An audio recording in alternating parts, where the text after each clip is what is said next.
How's it going, YouTube? This is Scott, the MassNERDerer. Today I'm bringing you a game of Squad Rush attacking on Laguna Alta. This game is a 3 vs 3. It's me and my friend Private Slappy with a random versus 3 other randoms. What I'm going to try to do in this video is break down some of the general components of Squad Rush. Hopefully you can use these to help you win on any map, regardless if you have 4 people in your squad, if you're stuck with just you and a friend like I am here. The first thing I want to talk about is the name of the game, Squad Rush. Rush being the key component there. You want to come to the game ready to go and move into that objective.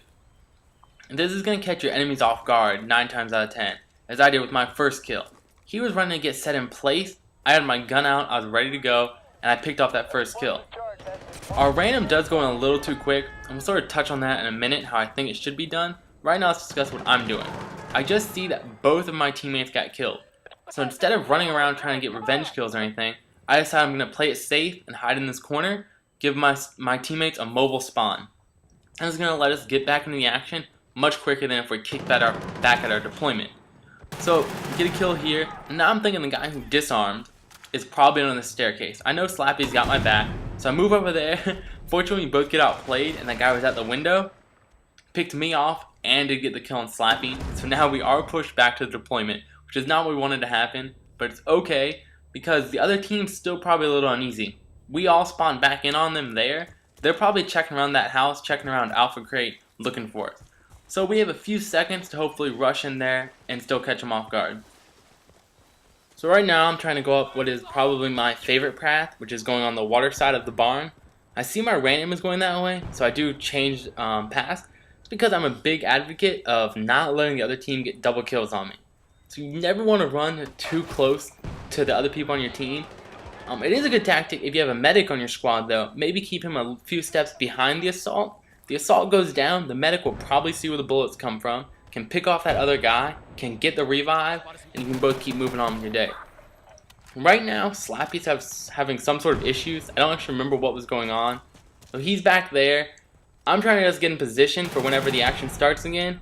Come in here, I'm looking upstairs, he was downstairs, so I was outplayed one more time. So I go back, well, right here, about to spawn on my teammate. See Slappy still back here behind the barn, don't really know what's going on. Come here on our random, I know they're right on that staircase, so I'm instantly thinking, I'm going to go pick off these 2 guys real quick, and one more time outplayed, but I promise you that is the last time this match that happens.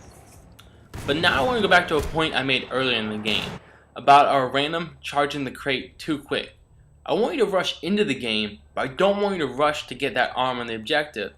What my friends and I prefer to do is actually to get in position first. Let's set up, surround that objective, and make sure that once we arm it, the other team is not going to get a disarm on it. Rather than just run in there, probably get killed while your team's still trying to figure out what's going on. So right now, I see my team both go water side. So I'm going over here by the sheds. I don't really see anyone over there. Slappy tells me he's in a good position in front of the house. No one's going to be able to sneak in on me. So I run inside, clear the bottom floor very quickly, and go for the objective to get that on. We only have 2 of us communicating, so we know time is of the essence. And if you see right now, we actually have a pretty good setup. So what I want to do is go into our overhead view to show you guys a better view of what's going on. So here's something you guys probably already knew about. This area at the bottom of your screen in red is where your enemies will spawn, assuming they don't have any mobile spawns out on the map. From this area, they can really take about 3 paths. They can go on the left down the dirt road, or they can try to be sneaky, go up that right side along the water, or they'll do what most people do in a public match, and that's just jump straight off the hill and go straight towards the back door of the objective. And now I'm going to show you how our team is sort of set up on this map. We got all the different colors to help you sort of differentiate them. The guy in the green on the left will get a sight on them if they come down the dirt road, and he'll also be able to see them if they jump straight off the hill and go straight towards the back door. Then we have the guy in yellow on the right, who will also be able to see them if they jump straight off and make a straight line towards the door, but he also gets a sight on them if they're going around that sneaky water pass. I'm up top in the blue, and from this area I really have a straight line of sight on the objective. So if anyone goes and tries to get to disarm, sneaks by my team, I'm going to be able to see them and I have a lot of cover to sort of protect me. But also from that spot, I can move to the left or right and help out my teammates if they need the help. Also, right here, I put 2 little X's just showing where my team might be able to better position themselves to give them a little bit more cover. The guy in green can sort of go to that shed. He's got the mountain on one side to protect him, and he's still got that same line of sight. And the guy in yellow can just sort of move over to the water. Just gives them a little bit more cover, but they can still do the same job. So let's watch this position in action and see how our defense holds up. And there's something I just always do. I throw grenades in at the crate, just put it close. They sort of work as motion balls for me. You know, if there's an enemy there, I'm going to get a hit marker. I might even get a kill from it. Just sort of makes me know that the objective's still safe or not. So here I see they sort of switched the position. So I look over at right. I'm thinking, alright, I need to go over there and hold down the line. My random goes that way. So I pull back up to this window. I throw another grenade in there. Just make sure no one snuck in with that little switch. And I pull off a double grenade kill. So that's pretty nice. Now we've got this objective. Looking around, you know, before we move on, we don't want anyone sitting in our spawn getting a few kills. So we're going to run around, take a second to just make sure that everyone's gone and we're safe to push up. As we're looking around, I see our guy went up on the hill. Slappy went down on the bottom. So we're ready to move. I actually usually go up on the right side, but right here I thought my random was about to go that way. I looked to sort of change my mind, but I decided I already committed this way. I'm just going to go up this way. And you see, he sort of takes the wide path, which is usually recommended. He's going to give me some cover. I'm going to move in on this house, see if I can clear it out or not. Find one guy in here, take him down. Right now, we're all sort of just looking around. We're not trying to rush and just arm that objective as fast as we can, but we rushed into this area just to hold down the fort. And here's a little trick I like to do, just sort of blow these walls down. Gives us just a nice little exit strategy if we get trapped in by that crate, as I've seen other teams do. Right here I have a headset, so I did hear him run through the building. I'm just trying to run and catch him. I don't think he heard me, so I got that kill on him. And now I'm thinking, alright, I'm going to go for the objective. Sloppy gets on the mic and tells me he's running around the building, he saw someone on the hill. So he runs for the objective, I turn to take this guy down.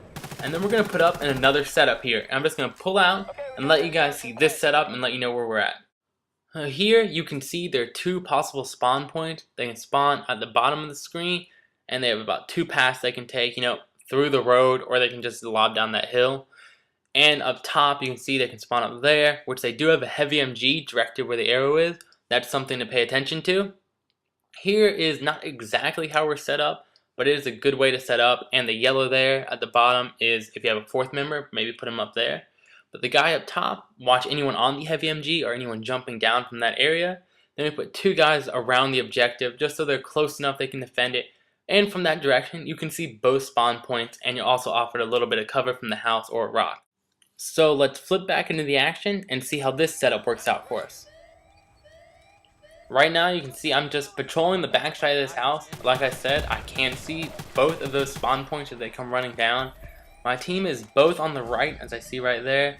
So I'm just going to stay over here, and we're just, you know, watching those two spawn points, waiting for them to come down. And you can see, using, you know, just two people working together, you can usually pull out the win here. If you have a full team, using tactics like this, you're almost always going to win. And you can see my aim really isn't the best. Luckily, I play with good people, and we use a pretty good setup, so it usually works out even with my awful aim. And we do end up winning. I think we had 19 tickets left from the last one. That's pretty good. In this game, I did decent, about 11-3, which is pretty good for a squad rush. I mean, getting that many kills. So, hope you guys enjoyed.